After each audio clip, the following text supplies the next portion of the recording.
എൻ്റെ ഈ കൊച്ചു ചാനലിന് നിങ്ങളുടെ സപ്പോർട്ടും സഹകരണവും ഞാൻ നിങ്ങളിൽ നിന്നും പ്രതീക്ഷിക്കുന്നു. എൻ്റെ ഈ ചാനൽ സപ്പോർട്ട് ചെയ്യാൻ, സബ്സ്ക്രൈബ് ചെയ്യാൻ, ലൈക്കടിക്കാൻ മറന്നു പോകല്ലേ.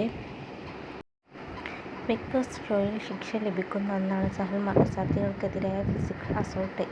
അടച്ചിട്ട ഒരു വീട്ടിൽ ആഴ്ചകൾ മുന്നോട്ട് പോകുമ്പോൾ മത്സരാർത്ഥികൾ മറ്റൊരു ലോകത്ത് എത്തിപ്പെട്ട പ്രതീതിയിലാവുകയും കാര്യങ്ങളോട് പൊടുന്നനെ പ്രതികരിക്കുകയും ചെയ്യും.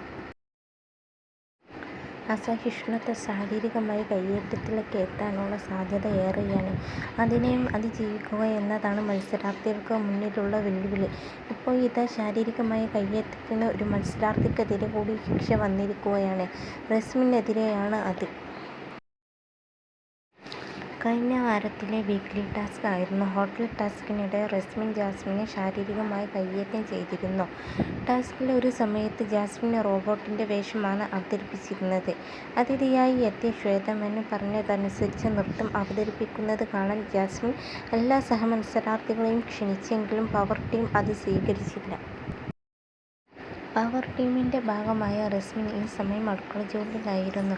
തൻ്റെ ക്ഷണം സ്വീകരിക്കാതെ നിൽക്കുകയായിരുന്ന റസ്മിന് മുന്നിലെ ഗ്യാസ് അടുപ്പ് റോബോട്ടിൻ്റെ കഥാപാത്രം ചെയ്യുകയായിരുന്നു. ജാസ്മിൻ ഓഫ് ചെയ്തു. ഇതിൽ പ്രകോപിതനായ റസ്മിൻ ജാസ്മിനെ പിടിച്ച് തള്ളുകയായിരുന്നു. കുറച്ച് സെക്കൻഡുകൾ ബലപ്രയോഗം നടന്നു. ശനിയാഴ്ച എപ്പിസോഡിൽ ഇക്കാര്യം ഗൗരവത്തോടെ അവതരിപ്പിച്ച ലാലേട്ടൻ ഇരുവർക്കും പറയാനുണ്ടായിരുന്നത് കേട്ടു. ഒപ്പം സഹമത്സരാർത്ഥികളുടെ ഭാഗവും കേട്ടു.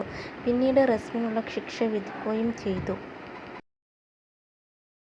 റസ്മിന് ഈ സീസണിൽ ആദ്യ യെല്ലോ കാർഡ് നൽകി മോഹൻലാൽ. എന്നാൽ യെല്ലോ കാർഡ് മാത്രമല്ല ശിക്ഷ, ഒപ്പം 2 ആഴ്ചയിലെ ഡയറക്റ്റ് നോമിനേഷനിലേക്കും റസ്മിൻ വരും.